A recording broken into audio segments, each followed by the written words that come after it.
The massive alien ships blocked out the sun as they positioned themselves above Earth's major cities. Admiral Lee Hanna stood at the window of the United Nations building in New York, watching the shadows dance across the streets below. People had stopped running. They just stood there now, necks craned upward, staring at the impossible sight of 1,000 vessels hanging motionless in the sky. "They're here," whispered President Park Ji-won as he joined her at the window. His usually steady voice carried a tremor that made Hannah's stomach tighten. The air in the assembly hall shimmered, and then she appeared. Ambassador Velthara materialized like a living crystal, her translucent body pulsing with soft blue light. The alien was tall, maybe 8 feet, with multiple arms that moved in ways that hurt to watch. When she spoke, her voice came from everywhere at once, translated by technology humans could barely understand. "I am Velthara of the Galactic Hegemony," the creature announced. "I speak for 137 worlds, representing over 2 trillion citizens across this galaxy." Colonel Kim Do-yeon felt his hand instinctively move toward his sidearm, even though he knew bullets would be useless against whatever this thing was. Around the room, Earth's most powerful leaders sat frozen in their chairs, faces pale with the reality of what they were witnessing.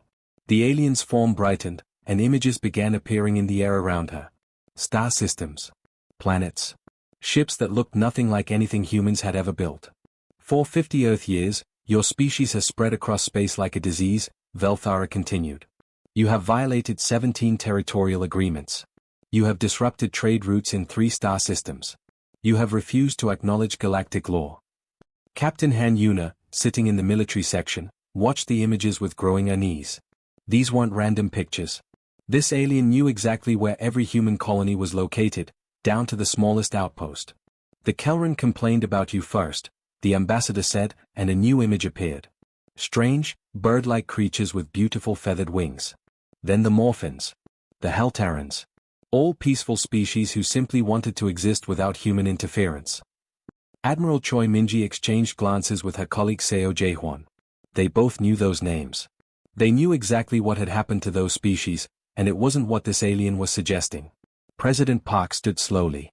"Ambassador Velthara, we appreciate your concern about our expansion. But we've been careful to avoid inhabited systems. We've followed all the protocols we were given when we made first contact." The alien's laugh was like breaking glass. "Protocols? You were never meant to expand beyond your single world.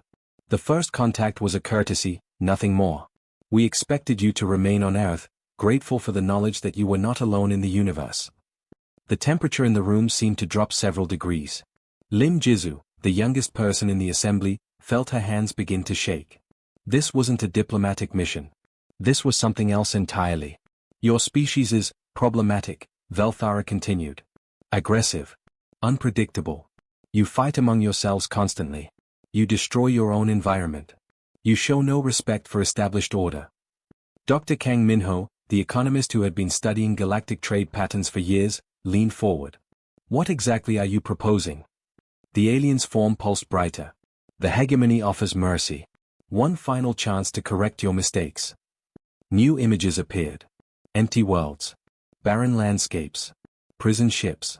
"You will apologize formally for your illegal expansion. You will acknowledge that your species is unfit for independent space travel. You will relocate to the worlds we have prepared for you. There, you will live under proper supervision until such time as you prove you can behave in a civilized manner." The silence in the room was absolute. Even the air conditioning seemed to stop humming. "And if we refuse?" Admiral Lee asked quietly.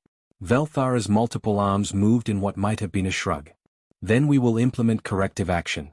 Your colonies will be dismantled. Your ships will be destroyed. Your people will be relocated whether they cooperate or not. The galaxy cannot tolerate a rogue species." Colonel Yoon Tae-hyung stood up from his seat in the back row. "How long do we have to decide?" 30 Earth days, the alien replied. "This is far more time than any other species has received. Consider it a final gift of mercy." President Park looked around the room at the faces of Earth's leaders. Scientists, military officers, diplomats, economists. All of them wearing the same expression of barely controlled fear and rage. "We'll need time to discuss this among ourselves," he said carefully. "Of course," Velthara replied, her form beginning to fade. 30 days. Choose wisely, humans. This offer will not be repeated." The alien vanished, leaving only the faint smell of ozone and the sound of 200 people trying to remember how to breathe. Admiral Lee was the first to move. She walked calmly to the secure communication panel and entered a code that very few people in the room recognized. "Begin Operation Phoenix," she said quietly into the microphone. "All units, all colonies, all assets. It's time." Outside, the alien ships continued their silent vigil, waiting for humanity's answer. They would get one. 3 days after the ultimatum, Colonel Yoon Tae-hyung watched the last civilian transport lift off from the hidden launch pad beneath Seoul's old subway system. The massive ship disappeared into the clouds, carrying 15,000 people to safety. Most of Earth's population had no idea these tunnels even existed. "That's the last one from this sector," reported Captain Nam Seokjin, checking his tablet. "All non-essential personnel are now off-world." Tae-hyung nodded, but his eyes remained fixed on the sky. Somewhere up there, the alien ships waited like patient predators. They had no idea what was really happening below their noses. 50 miles away, Admiral Lee Hanna stood in a room that officially didn't exist. The command center was buried 300 feet beneath the ruins of an old shopping mall, its walls lined with screens showing star maps that stretched across half the galaxy. The room hummed with quiet activity as dozens of officers worked at their stations. "Status report," Lee commanded as she entered the main operations area. Seo Jae-hwan looked up from his console, his face grim but determined. "All ghost colonies are active. The aliens think we have 12 worlds. Actually, we have 437. Lee nodded. 50 years of careful expansion, hidden from galactic surveillance. Every failed colony mission had actually been a success, just one the aliens never detected. Humanity had been preparing for this day since the first contact, when they realized the galaxy wasn't the friendly place they had hoped it would be. "What about the refugees?" she asked. Dr. Bae Si-young stepped forward, her expression sad but resolved. "The Kelran survivors are secure. All 30,000 of them. The Morphins too. And the others. The others. 17 species that the hegemony claimed were extinct. Species that humanity had been secretly rescuing for decades, one small group at a time. The galaxy thought humans were aggressive expansionists. In reality, they were running the largest underground railroad in galactic history." Captain Han Yuna entered the command center carrying a sealed briefcase. "The economic warfare protocols are ready," she announced. Dr. Kang's analysis was correct. The hegemony's strength is also their biggest weakness. Dr. Kang Minho had spent 20 years studying galactic trade patterns from hidden observation posts. What he discovered was that the hegemony had grown lazy.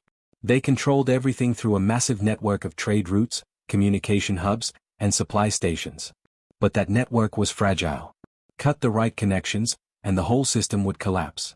"Show me," Lee commanded. The main screen changed to display the galaxy's economic map. Lines of light connected thousands of worlds, pulsing with the flow of goods, information, and resources. It was beautiful and terrifying at the same time. "Here," Kang pointed to several key nodes. "These 17 stations control 60% of all galactic trade. Destroy them, and their economy crashes within hours. Here," he pointed to different locations, "are their main communication relays. Cut these, and their fleet coordination falls apart." Admiral Choi Minji studied the display with professional interest. "And their military response?"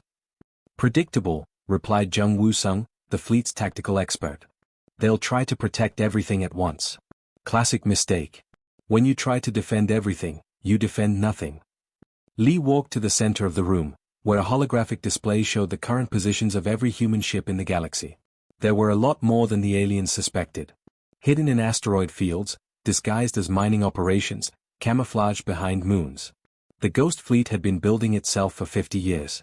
"Commander O'Hyojin, what's the status of our sleeper agents?" Lee asked. A woman in civilian clothes stepped forward. To anyone watching, she looked like a simple bureaucrat. In reality, she was one of Earth's most dangerous spies. "All assets are in position. We have people inside the hegemony's government, their military, their trade organizations. When the time comes, they'll know exactly where to strike." President Yo Min-soo's voice crackled through the secure communication system. "Admiral, the alien ambassador is demanding an answer. She wants to know our decision."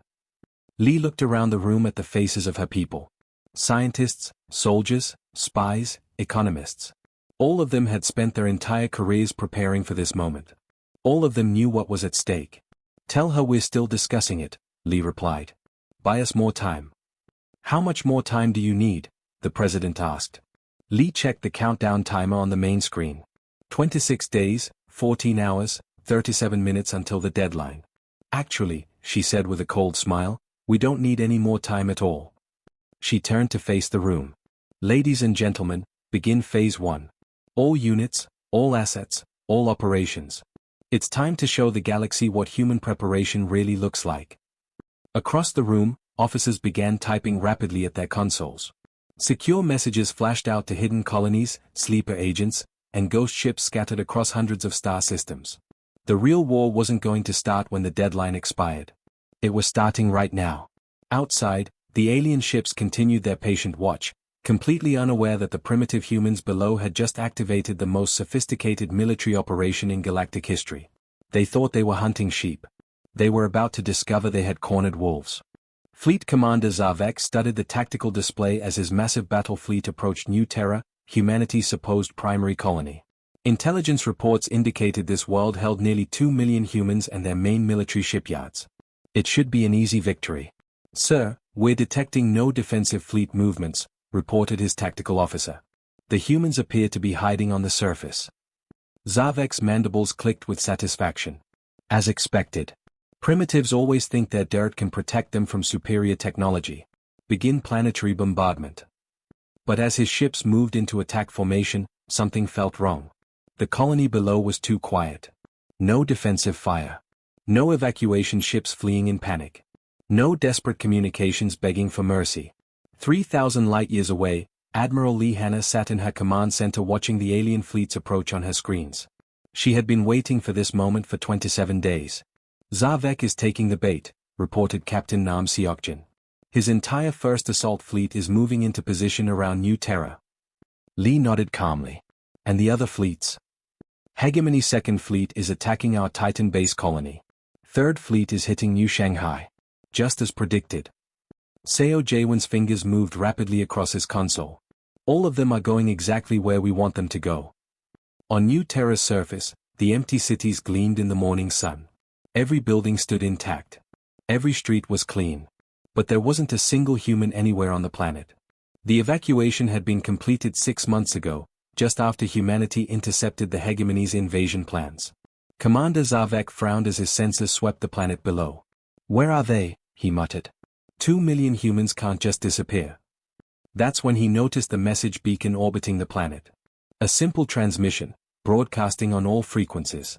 He opened the channel, and Admiral Lee's face appeared on his screen. Welcome to your education, she said with a cold smile. You wanted to see human aggression? Let me show you what we've been preparing. The orbital mines exploded simultaneously. Zavek's fleet had walked directly into the largest minefield in galactic history. Thousands of stealth explosives, hidden in the planet's debris field for months, detonated at once. Half his fleet vanished in brilliant flashes of light. But the real attack was happening elsewhere. Jung Woo-sung sat aboard the human stealth ship Silent Dawn, watching Hegemony Trade Station Alpha through his targeting computer. The massive facility processed goods from 50 star systems, a critical link in the galactic supply chain. All ghost ships, this is Control, Lee's voice crackled through his earpiece. Execute Phase 1. Woo-sung smiled and pressed the firing button. Across the galaxy, 17 major trade stations exploded within minutes of each other. Not destroyed by massive fleets in dramatic battles, but eliminated by small groups of human ships that had been hiding in plain sight for years, disguised as harmless cargo haulers. On the Hegemony capital world, Economic Minister Velkaran watched in horror as his displays showed the trade network collapsing in real time. This is impossible, he whispered. How did they coordinate attacks across half the galaxy? Dr. Kang Minho would have been happy to explain, if anyone had asked.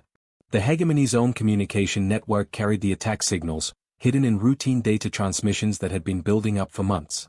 Every time a Hegemony ship carried mail or sent a status report, it unknowingly delivered part of humanity's battle plan to human sleeper agents. Captain Han Yuna commanded the strike team that hit the Zephyrian communication relay at Kepler Station. Her team had been posing as maintenance workers for 3 years, slowly mapping every critical system in the facility. Charges placed, she reported as alarms began wailing around her. 30 seconds to detonation. The relay exploded just as 3 Hegemony fleets were trying to coordinate their response to the trade station attacks. Suddenly, Admirals who had been in constant contact found themselves cut off from each other, unable to share information or plan joint operations. Admiral Choi Minji watched the tactical display as confusion spread through the enemy forces. "They're trying to protect everything at once," she observed with satisfaction. Classic panic response. Ohiogen's sleeper agent struck next. Not at military targets, but at the agricultural distribution centers that fed the hegemony's core worlds. Warehouses full of grain burned. Processing plants shut down. Food shipments that should have reached 12 billion people simply vanished. Within 6 hours of Zavek's first attack, the hegemony's economy was in freefall. Ambassador Velthara materialized in the emergency council chamber, her crystalline form flickering with panic. "How is this possible?" she demanded. "They're primitives. They barely understand space travel." Admiral Lee's face appeared on every screen in the hegemony fleet, her expression calm and cold. "You had 50 years to apologize for what you did to the Kelran people. You had 50 years to admit your crimes against 17 species. You had 50 years to change." The image of Lee leaned forward, and her voice carried across thousands of star systems. "Instead, you chose to threaten us. You chose to treat us like animals. You chose fire." She smiled, and it was the most terrifying expression Velthara had ever seen on any species' face.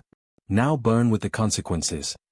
The war had begun, and humanity's first lesson was simple: never underestimate someone you've spent 50 years teaching to hate you. Dr. Bae Su-young stood in the emergency session of the Galactic Council, her hand steady as she held the datapad that would change everything. Around her, representatives from dozens of species whispered nervously. The humans had been fighting the hegemony for only 2 weeks, but already 3 core worlds had fallen and the galactic economy was collapsing. "Honored delegates," she began, her voice carrying clearly through the translation systems. "I stand before you today not as humanity's enemy, but as the bearer of truth that has been hidden for too long." The holographic display behind her flickered to life, showing star charts that most delegates had never seen before. Empty systems. Dead worlds. Places where thriving civilizations had once existed. The Kelran homeworld, BAE announced as the image focused on a barren planet. Population in the year 2387, 4 billion. Population today, 0. Murmurs rippled through the assembly. The hegemony had always claimed the Kelran died from a plague. The Morphin colonies. 37 worlds. 8 billion people. All dead. The images changed, showing world after world of empty cities and silent streets. The hegemony told you they died in a civil war.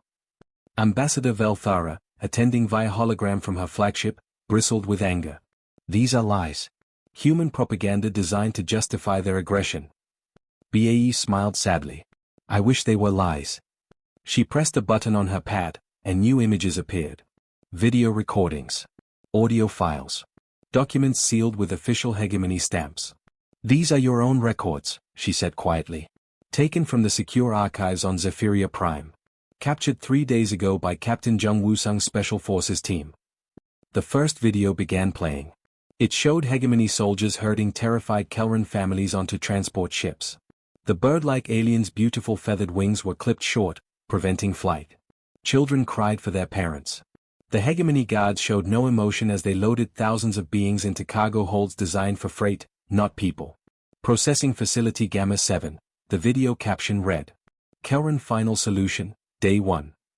The delegate from the Vorthan Empire stood up abruptly. This cannot be real." "It gets worse," BE replied, and changed to the next file. This recording showed a hegemony research facility. Kelran and Morphin survivors were being used as test subjects for experimental weapons. Their screams echoed through the chamber as delegates watched in horror. Captain Han Yuna's voice crackled through the communication system from the liberated Kelran homeworld. "Dr. BE, we found them. The survivors. They're coming out of the underground cities now." The display changed to show live video from the Kelran homeworld. Thousands of the feathered beings were emerging from hidden tunnels, blinking in sunlight they hadn't seen for decades. Human soldiers were distributing food and medical supplies. 30,000 Kelran survived, Han reported. They've been hiding underground for 50 years, too afraid to come out while the hegemony controlled the galaxy. Colonel Kim Youngmin stepped forward at his position near the liberated Morphin colonies. "Same story here. The Morphin built shelter cities in their moon caves. 60,000 survivors, including children born in hiding who have never seen their own planet's surface."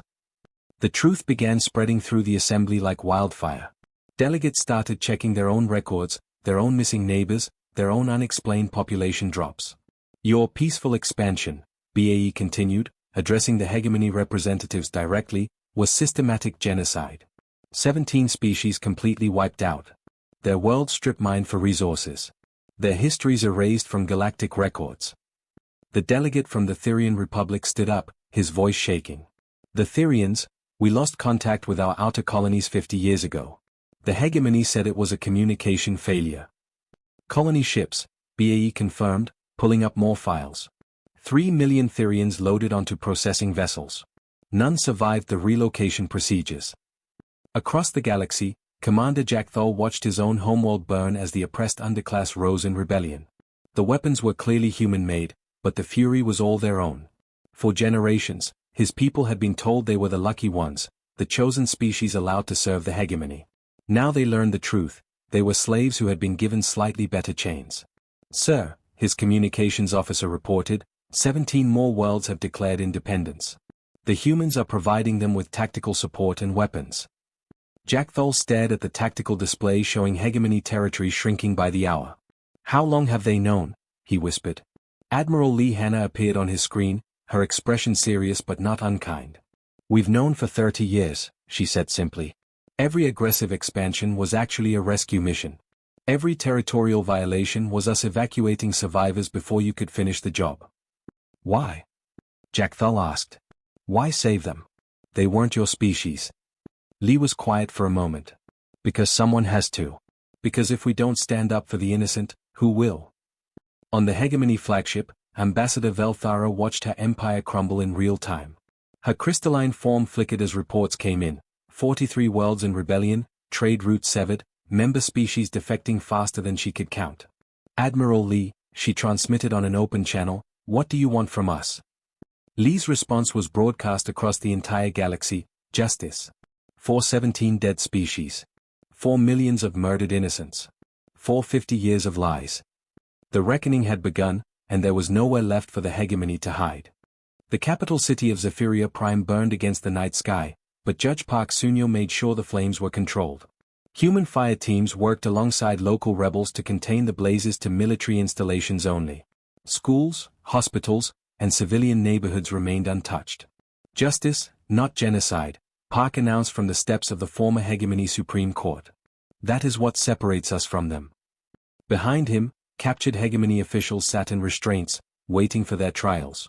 Ambassador Velthara's crystalline form had lost its brilliant glow, now appearing dull and cracked. She stared at the human judge with something approaching respect. You could have killed us all, she said quietly. Your fleets had the power. Park nodded. Yes. But then we would be no better than you were. 3 star systems away, General Moon Jihai coordinated relief efforts on the liberated Morphin homeworld. The underground survivors were finally seeing their planet's purple sky for the first time in 50 years. Human medical teams worked alongside Morphin healers to treat decades of malnutrition and trauma. General, called Dr. Lim Jizu as she approached carrying a small Morphin child. The little ones don't understand why humans are helping them. They've been taught to fear all spacefaring species. Moon knelt down to the child's level. The young Morphin had large, golden eyes and fur that sparkled in the sunlight. Through the translator, she said gently, we're here because someone needs to help. That's what friends do. The child tilted their head, considering this. Friends? Friends, Moon confirmed. President Yo Minsu addressed the new Galactic Assembly from Earth, speaking to representatives from over 200 worlds. Many were species that had been thought extinct, now emerging from hiding as news of the hegemony's defeat spread. You called us warmongers, Minsu said, his voice calm but firm. Primitives. Aggressors who didn't understand galactic civilization. But when we found your victims hidden in caves and underground cities, we couldn't stand by and watch. The assembly hall was silent. Delegates from dozens of species listened as the human president continued. You had time to apologize for the genocides. Time to free the survivors.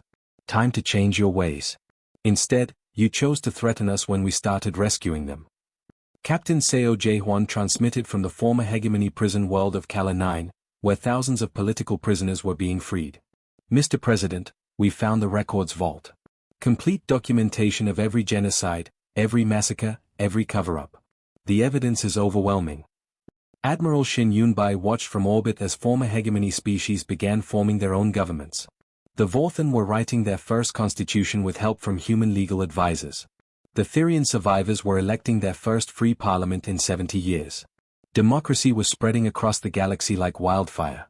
Admiral, reported Lieutenant Commander Park Min-ho, we're receiving surrender offers from the remaining hegemony fleets. They want to negotiate terms. Shin considered this. Tell them the terms are simple. Full confession of war crimes. Complete cooperation with the tribunals. And help in finding any remaining survivors they might have hidden. On the prison transport New Dawn, Ambassador Velthara stared out the window at the stars. She was being taken to face trial for her role in 17 genocides. But for the first time in her long life, she felt something she had never experienced before, relief. "Guard," she called to Captain Lee Jung-suk, who was overseeing prisoner transfers. "Yes," he replied, checking his security tablet. "Your species, you truly did know about the genocides for 30 years. Lee nodded. "Our intelligence services discovered the truth gradually. Hidden survivor communities. Mass graves. Destroyed worlds with no official explanation. And you spent 30 years planning to save them?" Velthara asked. "We spent 30 years hoping you would change on your own," Lee corrected. "The rescue plans were our backup option. We kept hoping we wouldn't need them." Admiral Lee Hanna stood at the memorial wall in the new Galactic Justice Center. The black stone was covered with names written in dozens of languages and scripts. Every member of the 17 extinct species was listed, along with the survivors who had been found. 4 million saved, reported Dr. Choi Minji as she joined the Admiral. From 17 species we thought were gone forever. The Kelran alone have over 100,000 survivors scattered across various hidden colonies. Lee traced one of the names with her finger. A Kelran child who hadn't survived the underground years. "Was it worth it?" she asked quietly. "The war, the destruction, all of it." "Ask them," Minji replied, pointing to the viewing screen that showed the liberated worlds. On the screen, Kelran children were learning to fly for the first time, their wings spread wide in joy. Morphin families were planting gardens in soil their grandparents had thought they'd never see again. Former slaves were teaching their children to read in their native languages, no longer forbidden by their oppressors. President Yo Min-soo's final words to the Galactic Assembly were broadcast across every world. "We built an empire on justice instead of conquest. We chose to lift up the fallen instead of stepping on them. The fire is out. Now we build something better from the ashes." The new Galactic Confederation's charter bore a simple motto, written in 100 languages, "Never again." Humanity had earned their place among the stars not through submission or superior firepower, but through the courage to do what was right when everyone else looked away.